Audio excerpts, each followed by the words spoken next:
Bonjour, notre histoire aujourd'hui s'intitule « Être fidèle dans les petites choses ».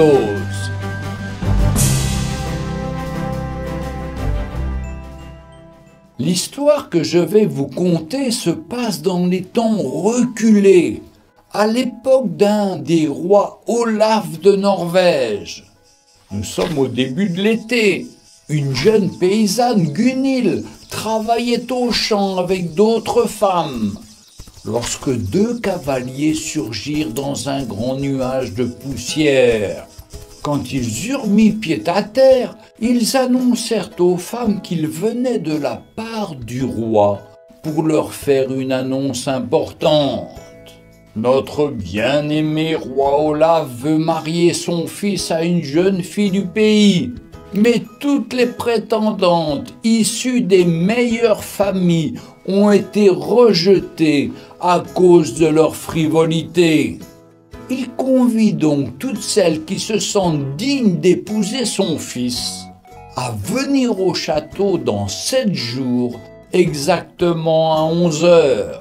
Gunhild n'en croyait pas ses oreilles, abandonna son travail pour se rendre dans sa maison. Réunissant quelques pièces d'étoffe chatoyante, elle se mit à tailler puis coudre les tissus. Sa mère lui demanda pourquoi elle avait quitté son labeur et ce qu'elle était en train de faire avec ses étoffes. Gunhild lui répondit qu'elle comptait se faire une belle robe pour se présenter au château dans 7 jours. Ahurie, sa mère prétendit qu'elle était folle, que sa condition était beaucoup trop modeste.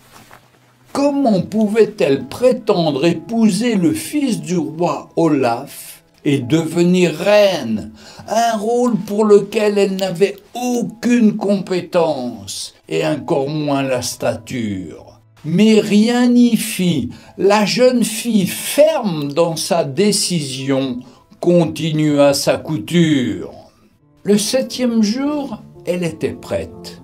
Ayant revêtu sa belle robe, elle se dirigea vers le château du roi.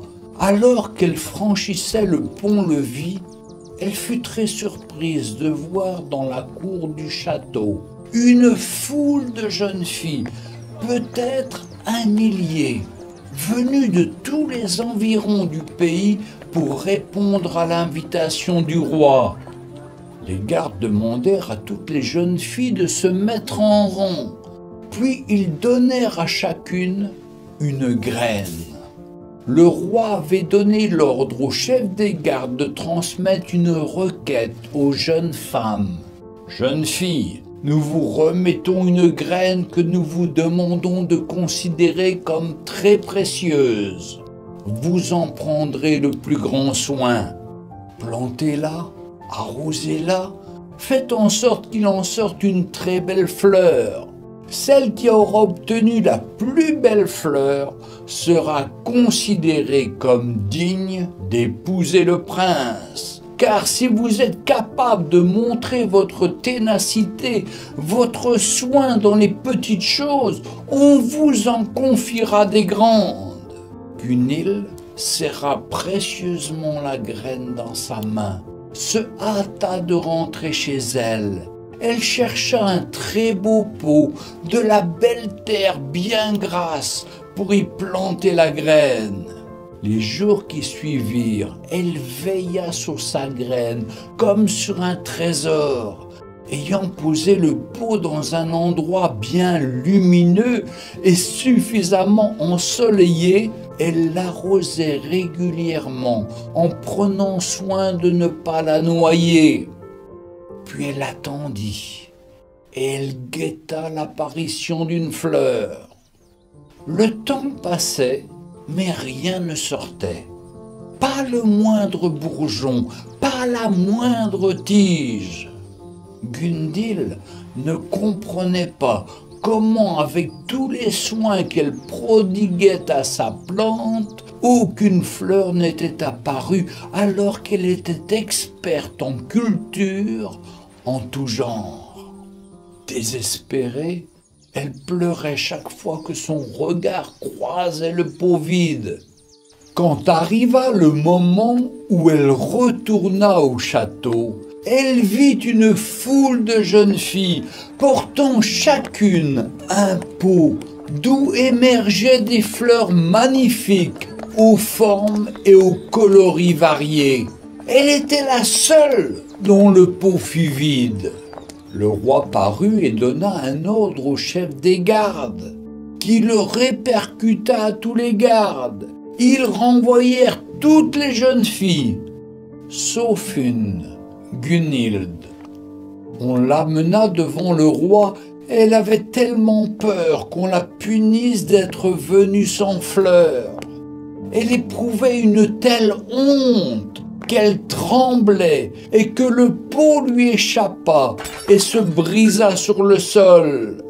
Cette fois, elle était sûre qu'elle serait condamnée à mort.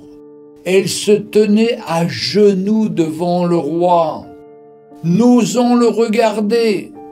Ce dernier la releva avec gentillesse, lui caressa la joue, il lui sourit et lui dit que toutes les graines qui avaient été distribuées à cette foule de jeunes filles étaient stériles, qu'elle était la seule à avoir cultivé la fleur d'honnêteté. C'est donc à elle qu'on confiera les grandes choses du royaume.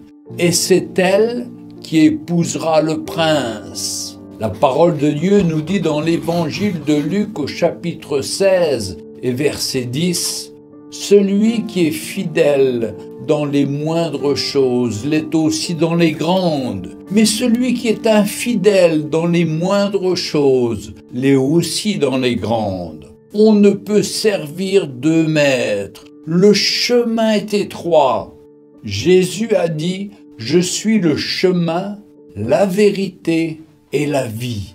Celui qui me suit ne marchera pas dans les ténèbres, mais il aura la lumière de la vie. » Avez-vous cette lumière de l'Évangile en vous?